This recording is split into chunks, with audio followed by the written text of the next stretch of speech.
Hello friends, आज हम इस वीडियो में बीपीएससी टीआरई 4.0 क्लास 1 to 5 के लिए ईवीएस से संबंधित मोस्ट इंपॉर्टेंट 40 प्रश्नों को सॉल्व करेंगे जो आने वाले एग्जाम में आपको हेल्प करेगा। ध्यान दीजिएगा, इस सेट नंबर है 31। इससे पहले ऑलरेडी हमने 30 सेट करा रखा है, उसका लिंक डिस्क्रिप्शन में दिया हुआ है या फिर प्लेलिस्ट में जाके आप देख सकते हैं। साथ ही ध्यान रखिएगा, ये जो कंटेंट तैयार किया गया है ये बिहार विद्यालय के पर्यावरण एवं हम जो कि कक्षा तीसरी से लेकर 5वीं तक चलती हैं तथा विज्ञान जो कि कक्षा 6ठी से लेकर 8वीं तक चलती हैं उस किताब से कंटेंट तैयार किया गया है। ठीक है, तो चलिए फिर शुरू करते हैं और देखते हैं आज का पहला सवाल है, रक्त के कोशिकाएं कौन है जो रोगाणुओं को नष्ट कर देते हैं। बताना है, रक्त के कोशिकाएं कौन है जो रोगाणुओं को नष्ट कर देते हैं। तो ध्यान रखिएगा, इसका सही आंसर है WBC, वाइट ब्लड सेल्स। ठीक है, इनका जीवन काल 3 से 4 दिन होता है। ठीक है, बाकी ध्यान रखिएगा यहाँ पे रक्त के घटक कौन कौन से होते हैं। तो एक होता है आपका प्लाज्मा,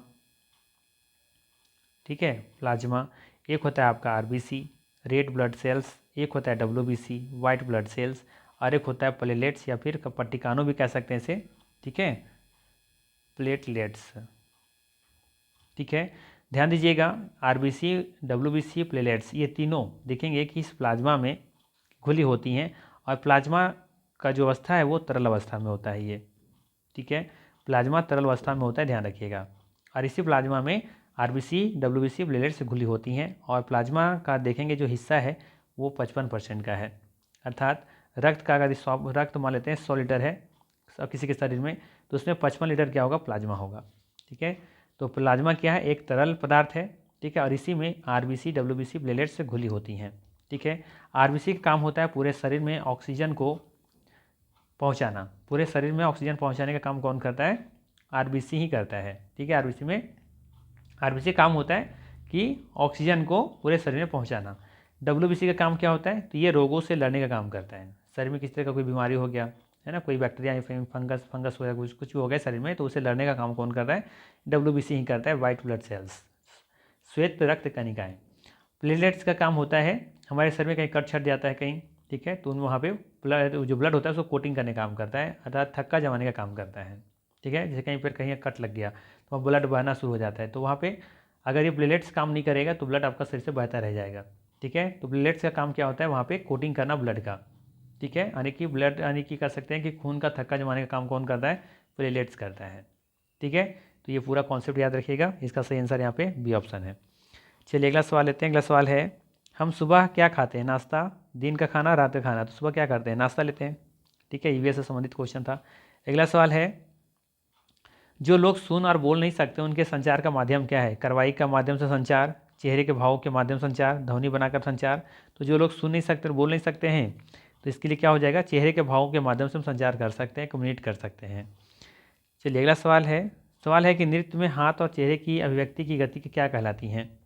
नृत्य में हाथ और चेहरे की अभिव्यक्ति की गति क्या कहलाती है, मुद्रा, भाव, अभिव्यक्ति, एक से अधिक होगा, इनमें से कोई नहीं। तो ध्यान रखिएगा, सही आंसर होगा यहाँ पे डी ऑप्शन।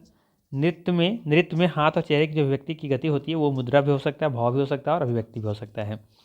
अगला सवाल है कि दूध को दही में परिवर्तित करने वाला सूक्ष्मजीव कौन सा होता है, बेसिलस एंथीसिस, राइजोबियम या फिर लैक्टोबैसिलस। याद रखना है, लैक्टोबैसिलस होता है। ठीक है, सी ऑप्शन यहाँ पे सही है, दूध को दही में परिवर्तित करने वाला ये सूक्ष्मजीव होता है, लैक्टोबैसिलस। ठीक है, अगला सवाल है कि आलू में उपस्थित क्या होता है, मंड, प्रोटीन, वसा, एक से अधिक होगा, इनमें से कोई नहीं। बताना है कि आलू में क्या उपस्थित होता है। तो इसमें होता है मंड। क्या होता है, मंड होता है, ये ऑप्शन यहाँ पे सही है। अगला सवाल है, घेंघा रोग किसके कमी से होता है। सबको पता होगा ये आयोडीन की कमी से होता है। ठीक है, यहाँ पे सी ऑप्शन बिल्कुल ही सही है। अगला सवाल है, रुक्षांश का मुख्य स्रोत क्या है, रुक्षांश। तो चावल, बेसन, जल, एक से अधिक हो गया, इनमें से कोई नहीं है। बताना है आपको रुक्षांश का मुख्य स्रोत क्या है। तो यहाँ पे दिए गए ऑप्शन कोई भी नहीं है।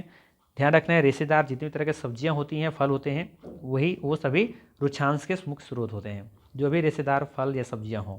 ठीक है, चलिए अगला सवाल लेते हैं। और ध्यान रखिएगा, ये हमें पाचन में मदद करता है, रुक्षांश। अगला सवाल है कि भोजन में मंड परीक्षण के दौरान टिंचर आयोडीन के हल्के घोल की कुछ बूंदें मिलाने पर खाद्य पदार्थ का रंग बदल जाता है, किसे बदल जाता है, नीला में, काला में, या नीला और काला में, या फिर उपर्युक्त में से एक से अधिक होगा, या इनमें से कोई नहीं। बताना है कि भोजन में अगर हम मंड का परीक्षण करते हैं तो उसमें टिंचर आयोडीन मिलाते हैं, ठीक है। जब कुछ बूंद उसमें डालते हैं तो उस खाद्य का रंग किस में बदल जाता है, तो ये बदल जाता है नीला और काला में बदल जाता है, ठीक है। तो यहाँ पे सही आंसर क्या है, सी ऑप्शन। चलिए अगला सवाल है, यहाँ पे मैच करना है आपको, ठीक है। इधर अस्कर्वी है, विटामिन ए, विडिकेटस, विटामिन बी, घेंगारो, vitamin C, beriberi, vitamin D और दृष्टिहीनता आयोडीन। तो बताना है कि कौन सा किसके साथ मैच करेगा, ठीक है। तो चलिए बताते हैं, हम लोग करते हैं इसको सॉल्व। अस्कर्वी है, ठीक है। तो अस्कर्वी किससे होता है, तो ये होता है विटामिन सी से, ठीक है। थोड़ा सा रुकिएगा। चलिए ये है विटामिन सी से होता है। रिकेटस है, घेंगारो देखिए आयोडीन की कमी से होता है। विटामिन जो बी की वजह से होता है बेरी बेरी, ठीक है, B1 ये वाला हो जाएगा आपका विटामिन से, ठीक है। दृष्टिहीनता किससे हो जाएगा आपका, विटामिन ए से हो जाएगा। तो बच यहाँ पे कौन सा रिकेट है, जो कि विटामिन डी से होता है, ठीक है। तो देखिए यहाँ पे मैच कर लेते हैं हम लोग। वैसे यहाँ पे थोड़ा सा ऑप्शन पता नहीं कैसे जैसा भी दिया होगा, बट हम लोग यहाँ पे कर लेते हैं, ठीक है। एक ऑप्शन किसके साथ चला जाएगा, विटामिन सी के साथ, यानी कि 3 हो जाएगा यहाँ पे। और बी का चला जाएगा यहाँ पे, बी का क्या था, रिकेटस, रिकेटस किससे होता है, रिकेटस होता है विटामिन डी से, है ना। तो ये हो जाएगा 4। सी घेंगारो, घेंगारो किससे होता है, आयोडीन की कमी से होता है, ये 5वें नंबर में है। और डी बेरी बेरी ये होता है विटामिन बी की कमी से, तो ये हो जाएगा 2। और दृष्टिहीनता ये हो जाएगा विटामिन ए की वजह से, तो ये हो जाएगा यहाँ पे 1 वाला, ठीक है। तो ये जहाँ पे देखिएगा जिसमें ऑप्शन हो इसको मिला लीजिएगा, ठीक है। फिलहाल इसका ये सेंसर यहाँ पे सही है। चलिए अगला सवाल देखते हैं। अगला सवाल है, मानव निर्मित तंतु कौन सा है, मानव निर्मित तंतु कौन सी है, पॉलिस्टर, नायलॉन, एक्रिलिक। तो यहाँ पे देखेंगे तीनों का तीनों ये मानव निर्मित तंतु है, ठीक है। इसे लैब में बनाया जाता है, अर्थात डी ऑप्शन यहाँ पे सही होगा, ठीक है। चलिए अगला सवाल है, बिहार के निम्न किस जिले में जूट अधिक उगाया जाता है, कटिहार, मधेपुरा, सहरसा, इससे अधिक इनमें से कोई नहीं। बताना है आपको बिहार के किस जिले में जूट अधिक उगाया जाता है। तो ध्यान दीजिएगा, यहाँ पे लगभग देखेंगे तो यहाँ पे सभी कटिहार, मधेपुरा, सहरसा में जूट का उत्पादन किया जाता है, ठीक है। डी ऑप्शन यहाँ पे सही होगा। अगला सवाल है, निम्न में से कौन सा कोमल पदार्थ है, साबुन, रबर, लकड़ी। बताना है कि कौन सा कोमल पदार्थ है। यहाँ पे देखेंगे रबर, रबर एक क्या है, कोमल पदार्थ है, बी ऑप्शन सही होगा। अगला सवाल है, निम्न पदार्थ में किसमें पीली चमक होती है, पीली चमक बताना है, लोहा में, लेड में या सोना में। तो क्या हो जाएगा, सोना, सी ऑप्शन सही है यहाँ पे।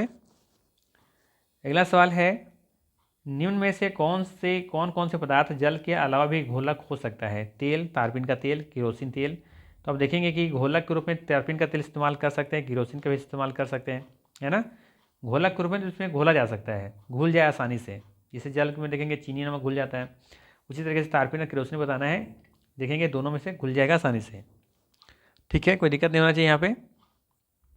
तो इसका सही आंसर क्या हो जाएगा यहाँ पे, इसका सही आंसर हो जाएगा डी ऑप्शन। ध्यान रखिएगा कहीं कहीं आपको आंसर ये केरोसिन तेल भी देखने को मिल सकता है सिर्फ, ठीक है, केरोसिन तेल, बट मेरे हिसाब से होना चाहिए था यहाँ पे डी ऑप्शन। तारपीन का तेल भी देखेंगे किसका घोला के रूप में इस्तेमाल किया जा सकता है, ठीक है। बट इसके लिए आप लोग कमेंट कीजिएगा इसका आंसर सी होना चाहिए या फिर डी, ठीक है। आप लोग कमेंट करके जरूर बताइएगा। चलिए अगला सवाल है, वह घोल जिसमें घुल्य पदार्थ की और मात्रा घुलने की क्षमता नहीं होती क्या कहलाता है, इसे कहते हैं संतृप्त घोल, ठीक है। 2 तरीके का देखने को मिलेगा, संतृप्त और एक होता है असंतृप्त। जैसे कि एग्जाम्पल समझाते हैं, जैसे मान लेते हैं यहाँ पे एक गिलास है, इसमें डाला हुआ है, रखा हुआ है पानी, हम क्या कर रहे हैं यहाँ पे इसमें 1 चम्मच नमक डालें, ठीक है, तो देखेंगे घुल जाएगा। फिर 1 चम्मच डाल रहे हैं, फिर घुल रहा है, तो ये ऐसा तो कभी तो परिस्थितियाँ आएंगी ना कि ये जब घुलना बंद हो जाएगा, ऐसा तो नहीं है ना कि नमक चीनी डालते जा रहे हैं घुलता जाएगा। तो ये जैव एक ऐसा स्थिति आएगा जब ये घुलना बंद हो जाएगा, तो जब घुलना बंद हो जाएगा तो उसे कहते हैं संतृप्त घोल हो चुका है, ये अब अपने घुलने वाला तृप्त हो चुका है, ये उसी को कहा जाता है संतृप्त घोल, ठीक है। अब जैसे कि इसमें घुलने की कैपेसिटी और बचा हुआ है, इसमें और भी हम चीनी डाल के घुला सकते हैं, उस परिस्थिति को कहेंगे हम लोग असंतृप्त घोल, मतलब कि अभी भी इसमें और घोला जाए, इसमें और भी हम इसको चीनी मिला के घोल सकते हैं। आई बात समझ में, सिंपल सा कॉन्सेप्ट है। तो ये लिखा है, वह घोल जिसमें घुल्य पदार्थ की और मात्रा घुलने की क्षमता नहीं होती है तो उसे संतृप्त घोल कहते हैं, और वह घोल जिसमें घुल्य पदार्थ की और मात्रा घुलने की क्षमता होती है उसे असंतृप्त घोल कहेंगे, ठीक। चलिए अगला सवाल है, ऐसे पदार्थ जिनसे होकर वस्तुएं या चीज़ें अस्पष्ट रूप से धुंधली दिखाई देती हैं क्या कहलाती हैं? तो इसे कहते हैं पारभासी। क्या कहते हैं? पारभासी। ठीक है। अगर पूरा पार हो जाए, आर से पार पूरा साफ साफ दिखाई दे उसे पारदर्शी कहेंगे। जिसे बिल्कुल दिखाई नहीं दे, जैसे कि दीवार वगैरह है ना, किताब वगैरह है, तो इसमें क्या है हमारे लिए? ये अपारदर्शी है। और अगर धुंधला दिखाई दे तो उसे कहते हैं पारभासी, जो थोड़ा थोड़ा दिखाई देता है। ठीक है, तो वो हमारे लिए क्या होगा? पारभासी कहलाएगा। चलिए अगला सवाल है, वे पदार्थ जो पानी या अन्य तरल पदार्थों में घुल जाते हैं उन्हें क्या कहा जाता है? उसे कहते हैं घुलनशील। ठीक है, वे पदार्थ जो पानी या अन्य तरल पदार्थों में घुल जाते हैं उसे क्या कहते हैं? घुलनशील कहते हैं।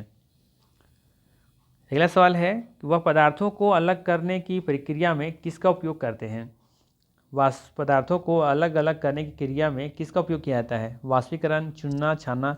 देखेंगे ये तीनों का प्रयोग किया जाता है। डी ऑप्शन यहाँ पे सही होगा। अगला सवाल है कि जल में अघुलनशील एवं जल में भारी कण बर्तन के पेंडे में जम जाने की क्रिया को क्या कहते हैं? जल में अघुलनशील एवं जल में भारी कण क्या होते हैं? बर्तन की पेंडी पे नीचे में देखोगे जम जाता है, उस क्रिया को क्या कहते हैं? पृथक्करण, निथारना या थिराना?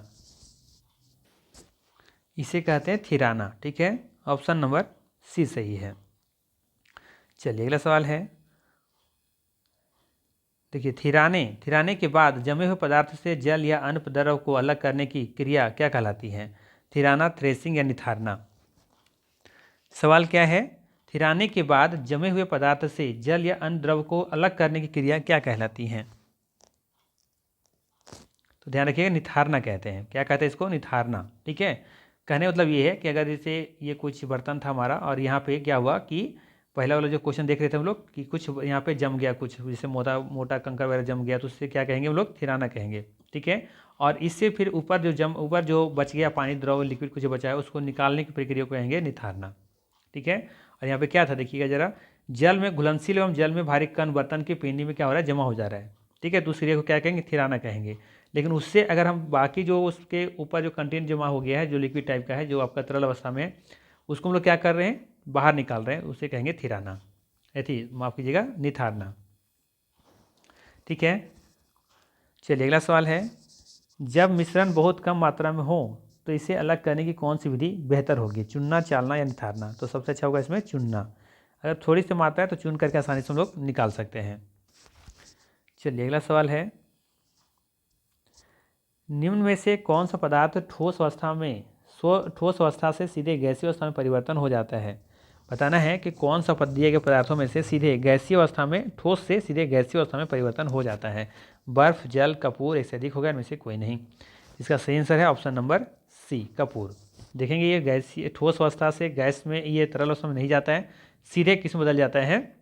ये अवस्था पर परिवर्तन हो जाता है गैसीय अवस्था में। कपूर आप देखेंगे कि बिना तरल अवस्था में आए हुए ही वो बदल जाता है गैसीय अवस्था में, कपूर। इसी को कहा जाता है ऊर्ध्वपातन। ठीक है, चलिए अगला सवाल है, बिना उबले हुए अंडे का द्रव गर्मी पाकर किसमें बदल जाता है? ठोस में, द्रव में, गैस में? बिना उबले हुए अंडे को द्रव जो होता है वो गर्मी पाकर किसमें बदल जाता है? ये ठोस अवस्था में बदल जाता है। ये ऑप्शन सही है यहाँ पे। अगला सवाल है, निम्न में से कौन सा पदार्थ सामान्य रूप से पदार्थ की तीनों अवस्था में पाया जाता है? तो ये है जल। जल को देखेंगे तीनों रूप में होता है, बर्फ, ठोस, ठीक है, पानी, तरल, और वाष्प गैस की अवस्था में है। ठीक है, चलिए अगला सवाल है कि आम किस प्रकार का पौधा है? शाक, झाड़ी, वृक्ष? तो ये वृक्ष है। ठीक है, अगला सवाल है कि पत्तियां जल को उपयोगी बनाने के लिए क्या करती हैं? भोजन, वाष्पोत्सर्जन, ऑक्सीजन? पत्तियां जो हैं वो जल को उपयोगी बनाने के लिए क्या करती हैं, ये आपको बताना है। ध्यान रखिएगा यहाँ पे। ठीक है, सही आंसर क्या हो जाएगा? D option. ठीक है, पत्तियां जल को उपयोगी बनाने के लिए क्या करती हैं? भोजन भी बनाती हैं इसका। ठीक है, वाष्पोत्सर्जन में भी मदद कर लेती हैं और ऑक्सीजन तो रिलीज करती ही हैं। ठीक है, तो यहाँ पे डी ऑप्शन सही होगा। अगला सवाल है कि जल की बूंदें पत्तियों से जलवाष्प के रूप में निकालती हैं, इस क्रिया को क्या कहते हैं? इसे कहा जाता है वाष्पोत्सर्जन। ठीक है, ये ऑप्शन सही होगा यहाँ पे। अगला सवाल है, फूल का नर भाग क्या कहलाता है? नर मतलब मेल पार्ट, मेल भाग बताना है कौन सा इसमें है? ज्यांग, पाखुंडी, पुंकेसर? ये हो जाएगा पुंकेसर। पुंकेसर देखेंगे कि फूल का नर भाग का कहते हैं पुंकेसर, और स्त्री केसर हो जाएगा आपका मादा भाग का। ठीक है, चलिए अगला सवाल है कि ऐसा फूल जिसमें केवल पुंकेसर होते हैं, स्त्री केसर नहीं होते हैं, क्या कहलाते हैं? नर फूल कहलाते हैं, मादा फूल कहलाते हैं, फिर या अलिंगी फूल कहलाते हैं, एक से अधिक होगा या फिर इनमें से कोई नहीं। तो ध्यान रखिएगा, इसे कहते हैं, इनमें से कोई नहीं हो जाएगा, इसे कहा जाता है एक लिंगी पौधा। क्या कहा जाता है? एक लिंगी पौधा। ठीक है, चलिए अगला सवाल है, ऐसा फूल जिसमें पुंकेसर और स्त्री केसर दोनों उपस्थित होते हैं, क्या कहलाते हैं? इसे कहेंगे द्विलिंगी। ठीक है, इसे कहा जाता है द्विलिंगी फूल कहा जाता है। और अगर सिर्फ कोई एक ही हो, या तो पुंकेसर हो या तो स्त्री केसर हो उसमें, तो उसको कहा जाएगा एक लिंगी। ठीक है, याद रहेगा। ठीक है, तो यहाँ पे सही आंसर क्या हो जाएगा? ऑप्शन नंबर बी, द्विलिंगी फूल। अगला सवाल है, पूर्ण फूल के कितने भाग होते हैं? ठीक है, पूर्ण फूल के कितने भाग होते हैं? 2 भाग, 3 भाग या फिर 4 भाग, एक से अधिक होगा या फिर इनमें से कोई नहीं। तो ध्यान रखिएगा, पूर्ण जो फूल होते हैं उसके कुल मिलाकर देखेंगे तो मोटा मोटी 4 भाग। ठीक है, कितने होते हैं? 4 भाग होते हैं। ठीक है, चारों भाग का नाम पहले हम बता चुके हैं पिछला वीडियो में। ठीक है, चलिए अगला सवाल है, शरीर का अंग जहाँ से मुड़ता है उसे क्या कहते हैं? उसे संधि कहते हैं, जोड़ कहते हैं या फिर दोनों कहते हैं? बताना है आपको यहाँ पे कि शरीर का अंग जहाँ से मुड़ता है उसे क्या कहते हैं। तो ध्यान रखिएगा, उसे संधि जोड़ दोनों कहते हैं। सी ऑप्शन यहाँ पे सही होगा। चलिए अगला सवाल है, शरीर की अस्थियां का ढांचा क्या कहलाता है? शरीर की अस्थियों का ढांचा क्या कहलाता है? तो इसे कहते हैं कंकाल तंत्र। ठीक है, कंकाल तंत्र कहा जाता है इसे। अगला सवाल है, ऊपरी जबड़े एवं खोपड़ी कपाल की संधि क्या कहलाती हैं? चल संधि, कब्जा संधि, अचल संधि। तो ध्यान रखना है, ऊपरी जबड़े एवं खोपड़ी जो कपाल की जो संधि उसे कहा जाता है अचल संधि। क्या कहा जाता है? अचल संधि कहा जाता है। क्यों अचल संधि कहा जाता है?